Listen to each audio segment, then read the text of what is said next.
In the vanilla capital of the world, it's party time. In this bar in the North Madagascar town of Sambava, tonight's draw card is a young local singer, Prisco à la Pare. Prisco's music celebrates the business that's transforming one of the poorest places on earth, the white-hot vanilla trade.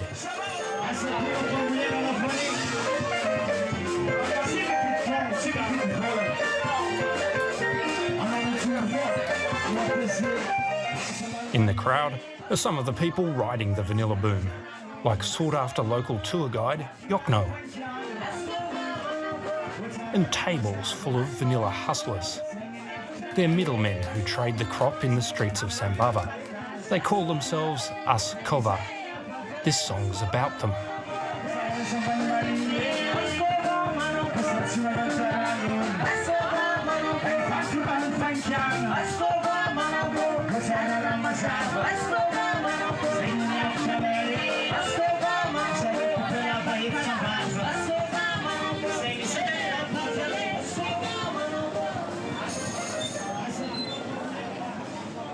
In a nation where jobs are scarce and work often backbreaking, these are good times for the vanilla hustlers of Madagascar.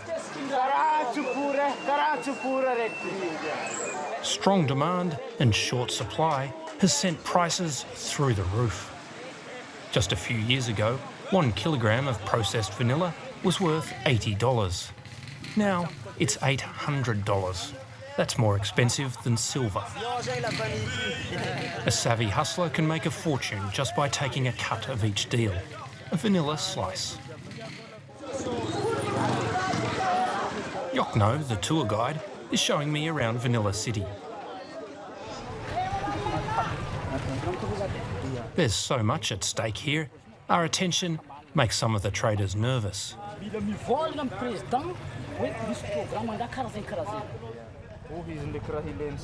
So we wanted to talk to some middlemen, people who buy the vanilla and sell it to others further along the chain, but we've been told that we can't talk to these dealers on the street, we have to talk to the spokesman for the association.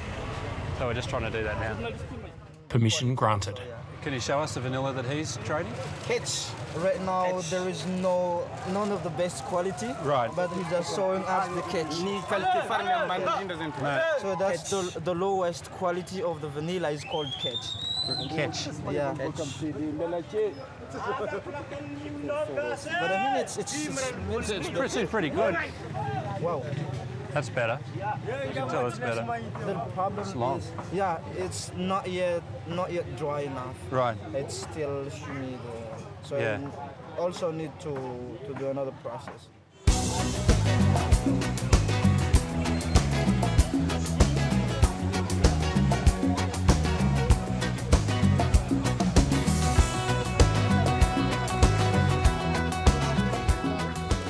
Everyone wants a piece of the action, even the hottest singer in town.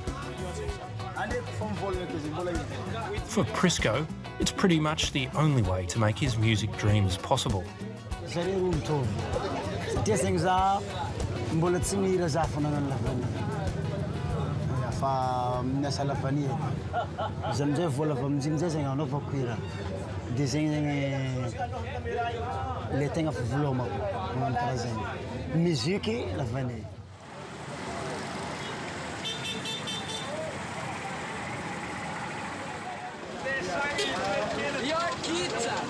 There aren't many ways to make a decent living in Madagascar. People do anything they can to get by. They wash old jars and bottles to sell, they pull huge loads by hand, and whole families sleep on the street.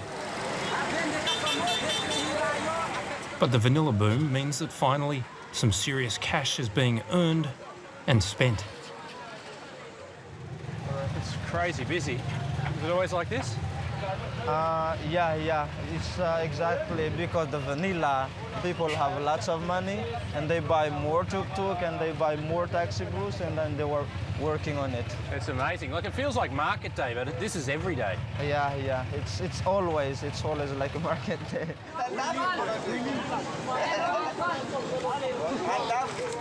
One thing you notice walking up Vanilla Street is that there's a lot of flash motorbikes that look pretty new. And I think that's what people are spending their middleman money on.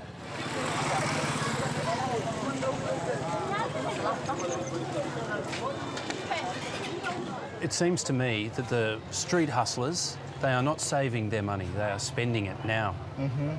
Yeah, they're like spending it now because they don't really know how to save money and then how to keep it. So if they got money, so they directly want to buy whatever they want. The next rung on the vanilla ladder means not having to hustle on the streets. Your customers come to you. And that's how it works for the owner of this vanilla mansion. This is the home of big-time middleman Tony. He grew up on this street. Now he towers above it. So Tony, from here, can you see how Sambava has changed because of vanilla? All right. Yes, he said that it's a very, very big changement in the level of the town. I mean, when the vanilla was the low price, the building there was not yet there. So all of the building like high that we saw right now is because of vanilla. Right. And they're all people like you, like middlemen, traders who are making the money?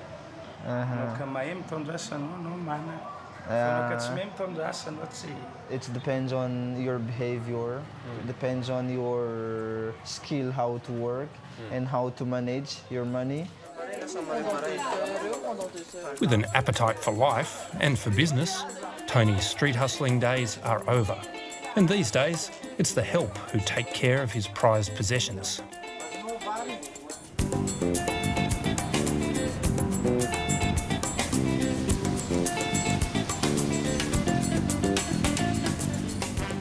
We're heading into the hills outside Sambava to get to the source of all this vanilla.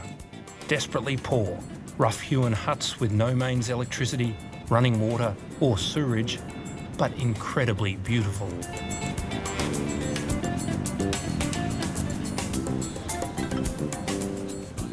Here in Madagascar's hinterland, the bean is everywhere. Even at roadside cafes, hustlers are looking to offload their latest trade. It feels oily.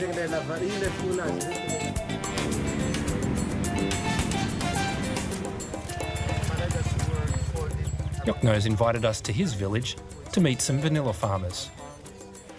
Oh, hi. Hi, how are you? Nice to meet you. My dad. Hello. He hasn't been home for a while, and he's very pleased to see his 2-year-old daughter.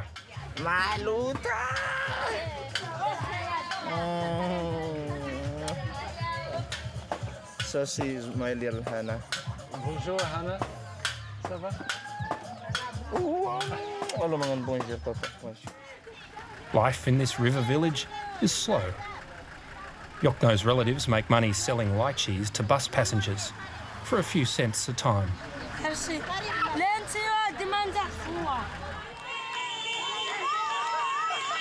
Today's a bigger day than most. There's a wedding in a neighbouring village.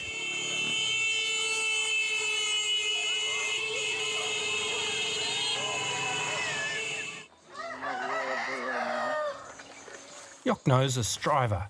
He's hustled vanilla and driven taxis in Sambava, and his command of French and English means he's in demand to lead tourists into the nearby national park, Madagascar. It's allowed him to build his own home, but it's hard to be away from his family. Because my work is dependent on the traveling, I have to go. And then, I go to Madagascar, for example. But when I go to Madagascar, which is for tourists, maximum 4 or 5 days. Right. Yokno is being pulled back to the village by family and by vanilla. I'm jealous, you know, because everyone here planting vanilla, and you know in Sava region is vanilla is the crazy money, you know, and then why not? I'm from the village, so I have to move back here. You have land? You can Yes. plant vanilla? Yes, I have land. I mean, it's not my own land, but my parents gave it to me. Yeah. Yeah, because right now I couldn't buy land yet, but I have it now. Yeah. Let's go and have a look at your field. Yes, of course we can do. I will show it to you.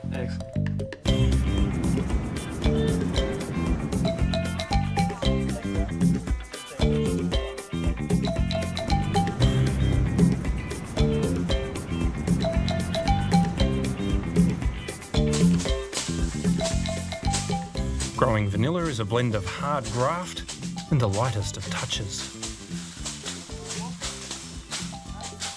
This is a vanilla vine, but we cut it, and then we'll make it a roll, which is to make easy like a transport system. So you can replant a vine Yes. once it's cut. For a vanilla orchid to transform into a bean, it must be pollinated by hand. You need to sharpen it with. Each flower is ready for pollination for just a few hours each year. And for this orchid, today is the day. So how to do it as well? So this is orange thorn. We use this because the orange thorn is more soft, so it doesn't scratch either part of the flower. So the way to do it, the flower of the vanilla, there is a cover. This is called belly. So we push the belly down. So now we can see the real flower. Right. But for the vanilla flower, there is a male here, up here, and the female is down here, Yeah. you know? But there is the tongue, which is evolved the contact from the male to the female.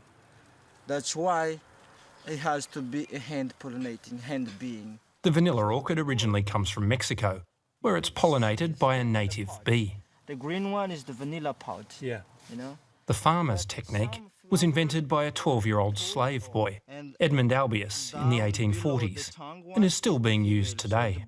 The goal is the male will have a contact with a female, but right now he cannot because it's avoided by this tongue.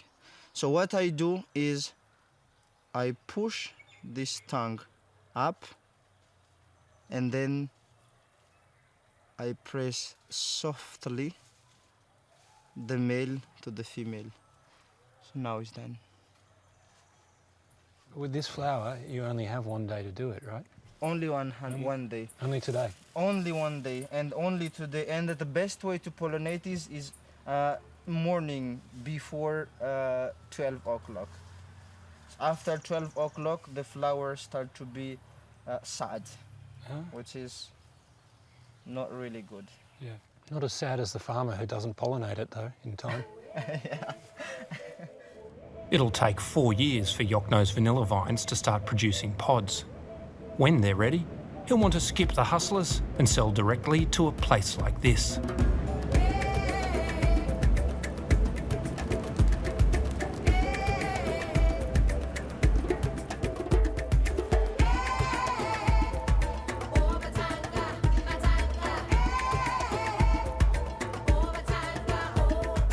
No, it smells amazing. It smells like vanilla. Yeah, I suppose.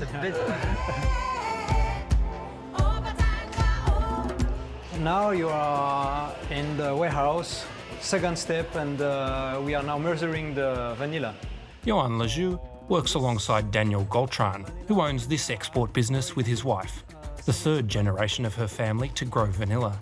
It's a big, lucrative operation, driven by the appetite for natural vanilla in everything from ice creams to perfume. The story of the vanilla from this last year is amazing because the price from the green vanilla increased from $1 to $50. So you can imagine. A 50-fold increase in price. Yeah. So what is this worth, do you think? The cost price is around $200, $150. $150 US dollars. Yes. Amazing. It looks smaller for a start. I show Johan a bunch of vanilla I bought earlier from a street hustler. No, you can understand there is vanilla and vanilla. It's absolutely not the same.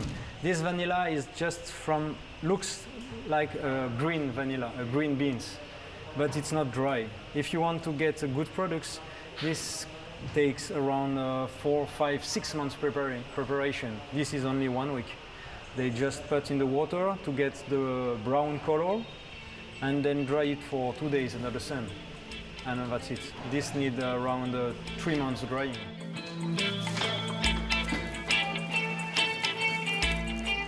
There's a lot of vanilla in this warehouse, which provides lots of employment to people in the area. Measuring, counting, and packing. Even though it might look like they've had a bumper crop, the harvest was poor this year. Climate is changing and we have difficulties to have a lot of vanilla like before.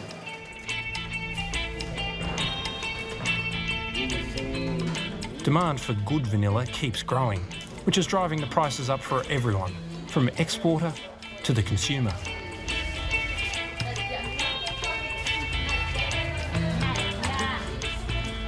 Daniel, this is all good for business, right? The high prices are terrific for you?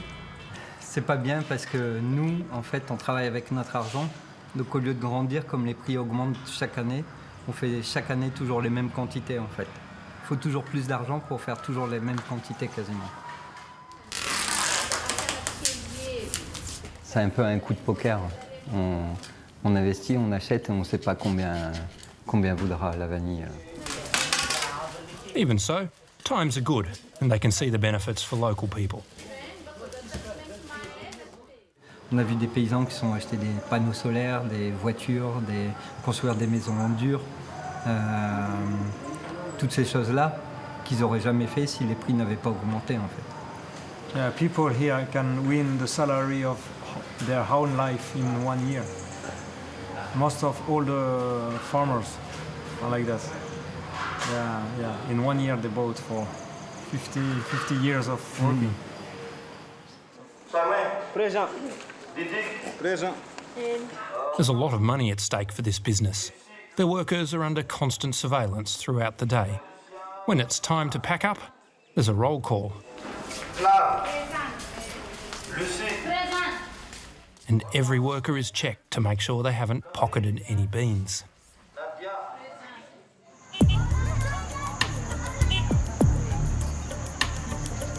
With each vine holding up to 1 kilogram of vanilla pods, crime can pay handsomely. And theft is a big problem.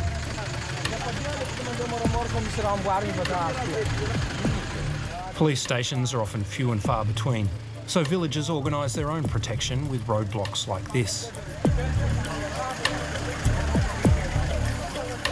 For 3 months before harvest, farmers will take turns to sleep with the crop. But even so, it might not be enough. Sometimes the consequences can be fatal. Over the last year or so, farmers have killed vanilla thieves trying to steal their harvest. Have people stolen from these crops? Yes. People put so much time and effort into it and so much of their own energy and money that when they catch a thief, there must be big anger. Yeah, very, very, very angry. Yeah. It has to be like 2 ways. Maybe they will send it to the police or gendarme and then bring him in jail directly. Otherwise, the owner of the vanilla getting aggressive with the theft, which means they can do crazy thing to them.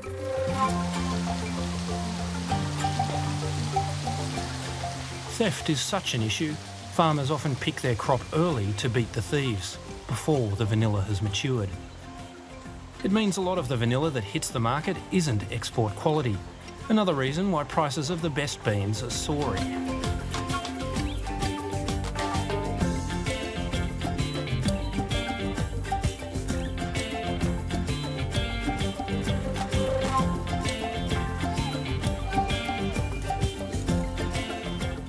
To try and ensure quality and supply, some of the world's largest producers of flavours and fragrance are getting involved.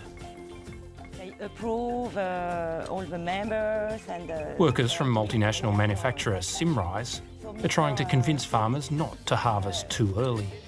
We give them some funds to allow them to organize themselves, all the men in the villages, to do some round during the night. So the farmers, they don't need to stay all along the night in their plot. And it decreased the theft, actually. We have good results like this year. The quality will be good this year because most of the farmers wait for the full maturity of the vanilla before harvesting it. This farmer's crop has been robbed 4 times. Is it worth it, Renee? All this trouble, sleeping with your crops, guarding it from thieves. Would it not be easier to grow, I don't know, pineapples? Ja, walang risk kung mambuli. Ja, ara komissi vidin ba komissi ang pangaltra fo. Whenever the rem yo vapo zari tatik, zari bumangan mahemi heng fo zitatik. In this country where so many people live hand to mouth, even the steepest hills are cultivated for rice, bananas, lychees, and increasingly for vanilla. This is putting immense pressure on the remaining forest, which in turn is threatening the survival of much of Madagascar's critically endangered wildlife.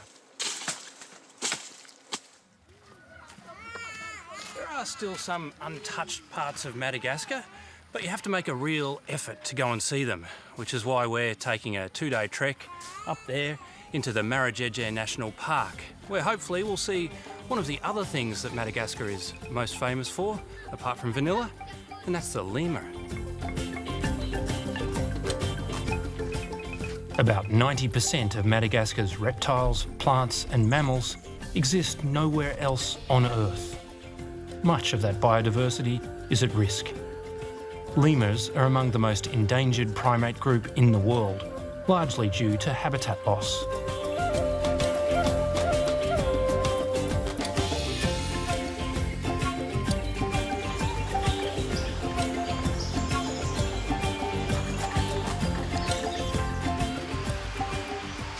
Well, that was really hard.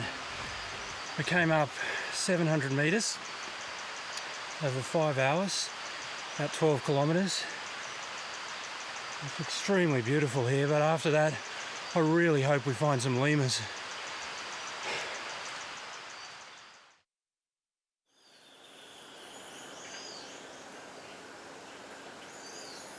Well, the climb has paid off. A family of lemurs came through our camp at 5 o'clock this morning when we were asleep, and we sent a guide down to follow them. And we're down here about 500 metres away, and there's a family of 3 lemurs in the tree just up there. I can see 2 of them now. Father, mother, and a son. Amazing. It's made the climb worth it.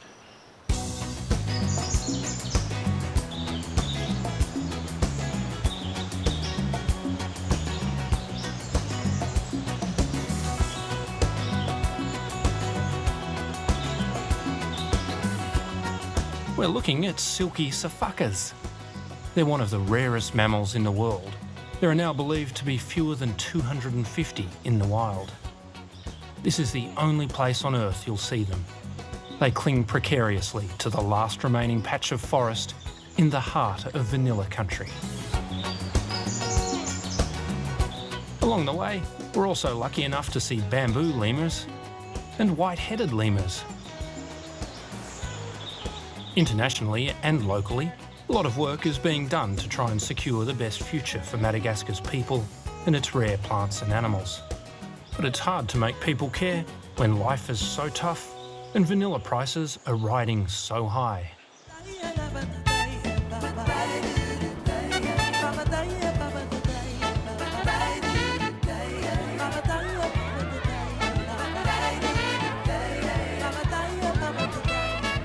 Sunday night in Vanilla City, and the weekly beach party is in full swing. It's pouring rain, but nobody here's bothered.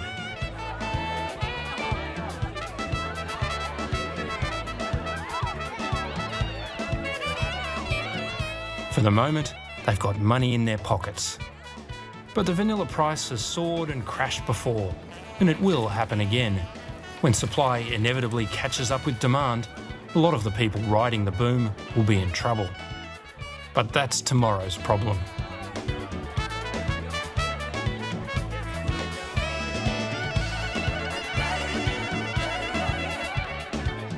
And for our tour guide Yokno, with a field full of vanilla vines and dreams of a much bigger future, life is good.